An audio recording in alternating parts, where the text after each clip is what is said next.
오늘의 말씀은 신명기 24장에서 26장까지의 말씀입니다. 아내를 들여온 후에 수치되는 일이 발견되어 기뻐하지 않으면 이혼 증서를 써서 집으로 보내어서 다른 사람의 아내가 되게 하는데, 만약에 둘째 남편도 미워해서 이혼 증서를 써서 내거나 둘째 남편이 죽었어도 이미 그 아내는 몸을 더럽혔기 때문에 다시 전 남편의 아내가 되어서는 안 됩니다. 이것은 하나님 앞에 가정한 것이고, 어떤 이가 새로 아내를 맞았으면 군대 보내지도 말고 아무 직무도 하지 말고 1년 동안 한가로이 집에 있으면서 아내를 즐겁게 하게 해야 할 것이고, 맷돌 윗짝은 전당을 잡지 말아야 합니다. 그것은 생명을 전당 잡는 것과 마찬가지이기 때문입니다. 형제를 유인하여 종을 삼거나 판 것이 발견되면 죽여서 악을 제해하고, 나병에 대해서는 삼가서 레위 사람 제사장이 가르치는 대로 힘써 다치게 행해야 합니다. 이웃에게 무엇을 구워줄 때에 전당물을 집에 들어가서 취하지 말고 밖에 서 있으면서 꾸는 자가 전당물을 가져와서 주도록 하고, 가난한 자의 전당물은 가지고 가서 자지 말고 해질 때 반드시 돌려주어서 옷을 입고 자며 축복해서 그것이 하나님 앞에 공의로움이 되게 해야 합니다. 곤궁하고 비난한 품꾼을 학대하지 말고 품삯은 당일에 주고 해진 후까지 미루지 말아야 합니다.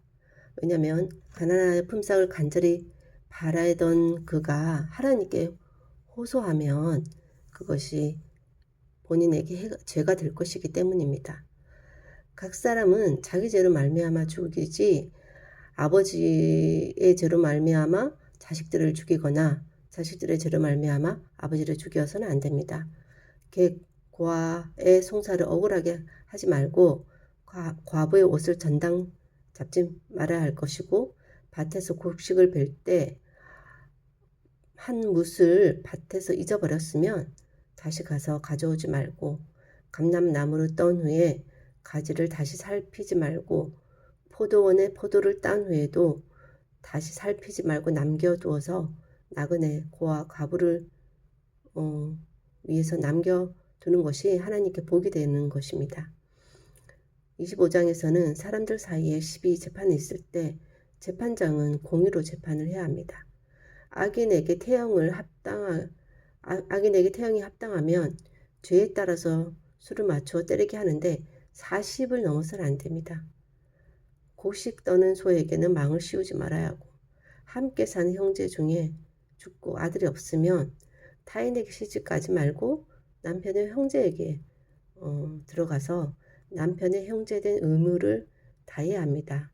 그리고 처자들은 죽은 형제 이름을 잊게 해서 이름이 끊어지지 않게 해야 하는데, 아내 맞이기를 즐겨하지 않으면 형제 아내가 잔우들 앞에서 그의 발에서 신을 벗기고 얼굴에 침을 뱉으며 형제의 집 세우기를 즐겨 아니하는 자에게 이같이 할 것이라 하면서 신 벗김 받은 자의 집이라고 부르게 해야 합니다.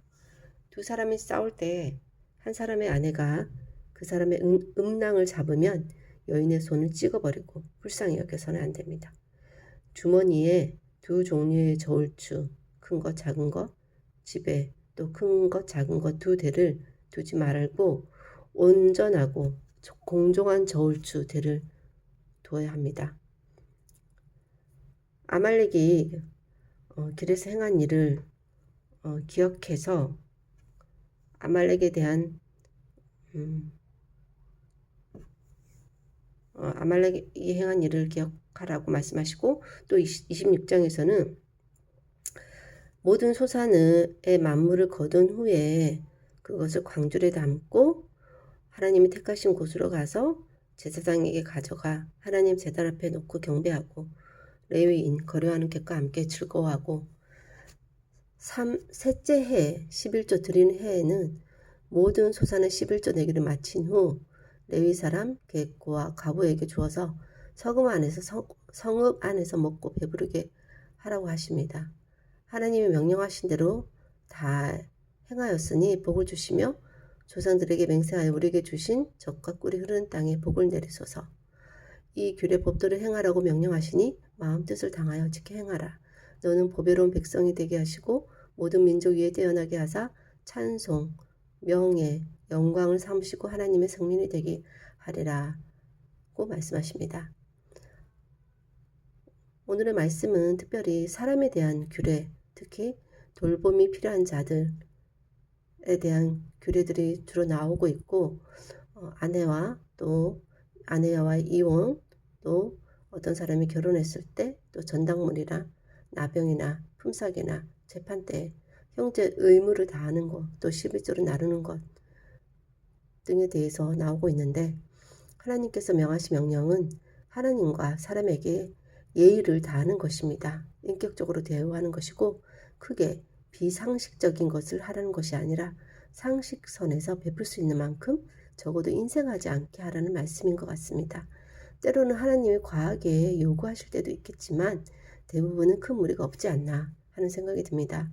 누구든 가난하고 여유 없는 그런 인생을 살고 싶지는 않을 것입니다.